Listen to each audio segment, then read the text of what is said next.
തൃശൂരിൽ ബ്ലോക്ക് പഞ്ചായത്ത് സെക്രട്ടറിയോട് ക്രൂരമായ പ്രതികാര നടപടിയെന്ന് പരാതി. ഇരിങ്ങാലക്കുട ബ്ലോക്ക് പഞ്ചായത്തിലാണ് സംഭവം. ശാരീരിക വൈകല്യമുള്ള സെക്രട്ടറിയെ പടിക്കെട്ടുകൾ കയറ്റിച്ചായിരുന്നു പ്രതികാരം.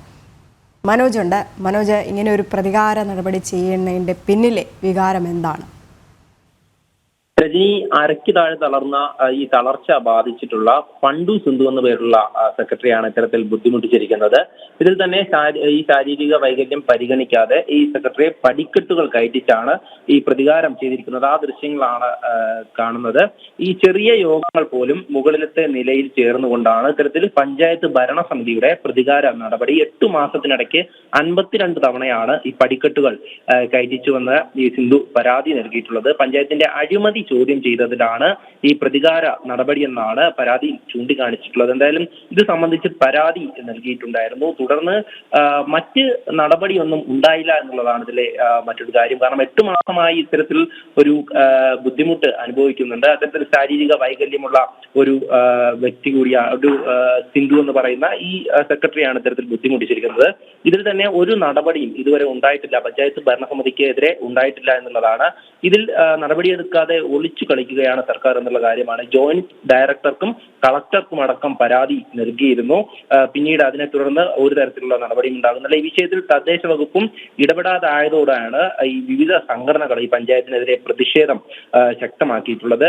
ഇരിങ്ങാലക്കുട ബ്ലോക്ക് പഞ്ചായത്ത് സെക്രട്ടറിയോട് ഇത്തരത്തിലുള്ള ഒരു ക്രൂരമായിട്ടുള്ള പ്രതികാര നടപടി അത് ഈ അഴിമതി ചോദ്യം ചെയ്തതുകൊണ്ട് എന്നുള്ള കാര്യം തന്നെയാണ് ഈ സംഘടനകളും വ്യക്തമാക്കുന്നത്. എന്തായാലും എത്രയും വേഗം ഇത്തരത്തിലൊരു പരാതിയിൽ നടപടി ഉണ്ടാവണമെന്നാണ് ഉയരുന്ന ആവശ്യം. രജനി, മനോജ്, ഇതൊരു കണ്ണില്ലാത്ത ക്രൂരത എന്ന് തന്നെ പറയേണ്ടിയിരിക്കുന്നു. ഒപ്പം പഞ്ചായത്തിന്റെ അഴിമതി ചൂണ്ടിക്കാണിച്ചത് കൊണ്ടാണോ ഇങ്ങനെ ഒരു പഞ്ചായത്ത് സെക്രട്ടറിയോടുള്ളൊരു നടപടി എന്നുള്ള കാര്യം കൂടെ നമുക്ക് നോക്കിക്കാണണം. ഒപ്പം ഈ പഞ്ചായത്ത് സെക്രട്ടറി കളക്ടർക്കടക്കം പരാതി നൽകി, എന്നിട്ട് പോലും നടപടിയില്ല.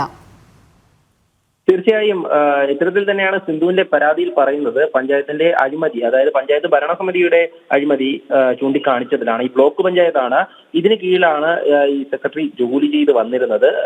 സ്വന്തം നാടായിട്ടുള്ള ഇരിങ്ങാലക്കുടയിലേക്ക് സ്ഥലം മാറ്റം ആദ്യം നൽകുകയായിരുന്നു. കാരണം നേരത്തെ തന്നെ ജോയിന്റ് ഡയറക്ടറുടെ ഓഫീസിൽ സീനിയർ സൂപ്രണ്ടായാണ് ജോലി ചെയ്തിരുന്നത്.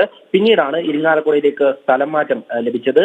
പിന്നീട് അതിനെ തുടർന്നാണ് ഇത്തരത്തിൽ ഈ ഒരു പ്രതികാര നടപടികൾ ഉണ്ടാകുന്നത്. കാരണം ഈ ഒരു അഴിമതി ചൂണ്ടിക്കാണിക്കുന്നു. അതോടൊപ്പം തന്നെ മുൻപ് ഈ സെക്രട്ടറിക്ക് പകരമുണ്ടായിരുന്ന മറ്റൊരു സെക്രട്ടറി തിരിച്ചു കൊണ്ടുവരണമെന്നുള്ള ആവശ്യമൊക്കെ തന്നെ ഈ ഭരണസമിതി ഉന്നയിച്ചിരുന്നു. എന്നാൽ ഈ തന്റെ വൈകല്യം പരിഗണിക്കാതെ തന്നെ ബുദ്ധിമുട്ടിച്ചുകൊണ്ട് സ്വയം ഒഴിഞ്ഞു പോകുവാനുള്ള ഒരു സംവിധാനമാണ് അവിടെ ഭരണസമിതി ഉണ്ടാക്കിയെടുത്തത് എന്നുള്ള കാര്യമാണ് ഈ സിന്ധു പരാതിയിൽ പറയുന്നത്. ഇതിൽ തന്നെ 62% ശാരീരിക വൈകല്യമുള്ളത്. 2ാം നിലയിലെ കോൺഫറൻസ് ഹാളിലേക്കാണ് ഇത്തരത്തിൽ നിരവധി തവണയായി വിളിപ്പിക്കുന്നത്. ഗോമണി കയറാൻ കഴിയാത്ത ഈ താൻ പടികൾ ഇഴഞ്ഞു നീങ്ങിയാണ് ഈ ഒരു ഹാളിലേക്ക് പോകുന്നത് എന്നുള്ള കാര്യം പരാതി ചൂണ്ടിക്കാണിക്കുന്നുണ്ട്. അത് തന്നെ നമുക്ക് ദൃശ്യങ്ങളിലും മനസ്സിലാക്കാൻ സാധിക്കും. എന്തായാലും ശാരീരിക ബുദ്ധിമുട്ടുകൾ ഈ പരിഗണിക്കാതെ ഇത്തരത്തിൽ പ്രസിഡന്റിന്റെ ചേംബറിലേക്ക് വിളിപ്പിച്ച് എല്ലാവരുടെയും മുന്നിൽ വെച്ച് ഈ പലതരത്തിലുള്ള ജോലികൾ ചെയ്യിപ്പിക്കുക, അല്ലെങ്കിൽ ജോലികൾ ചെയ്യേണ്ട ഒഴിഞ്ഞു പോകാൻ പറയുക, തനിക്ക് ഇത്തരത്തിൽ ജോലികൾ ചെയ്യാനായില്ലെങ്കിൽ എത്രയും വേഗം ഒഴിഞ്ഞു പോകുക എന്നുള്ള കാര്യങ്ങളൊക്കെ പറയുക, അങ്ങനെ ആ ഒരു തരത്തിലാണ് ബുദ്ധിമുട്ടിച്ചിട്ടുള്ളത്. എന്തായാലും ഇത് സംബന്ധിച്ച് പരാതി നൽകിയിട്ടുണ്ട്. എന്നാലും സർക്കാരിന്റെ ഭാഗത്തുനിന്നും നടപടി ഉണ്ടായിട്ടില്ല എന്നുള്ള കാര്യം തന്നെയാണ്.